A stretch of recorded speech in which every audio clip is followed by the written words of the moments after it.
नमस्कार. आता आपण गरुडासन हे आसन अभ्यासणार आहोत.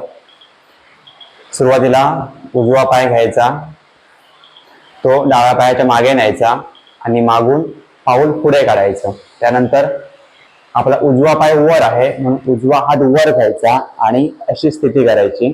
दोन्ही हात जुळवायचे आणि या स्थितीमध्ये थोड्या वेळ थांबायचं. ही स्थिती झाल्यानंतर हात सोडायचे. ही स्थिती डाव्या दिशेने करायची. डावा पाय उजव्या पायाच्या समोरून बाजूला घ्यायचा. त्यानंतर मागून पुढे काढायचा, म्हणजे पावलाचं टोक पुढे आलं पाहिजे. त्यानंतर डावा पाय वर आहे म्हणून डावा हात वर घ्यायचा. त्यानंतर अशी नमस्काराची स्थिती करायची आणि या स्थितीमध्ये थोड्या वेळ थांबायचं आहे.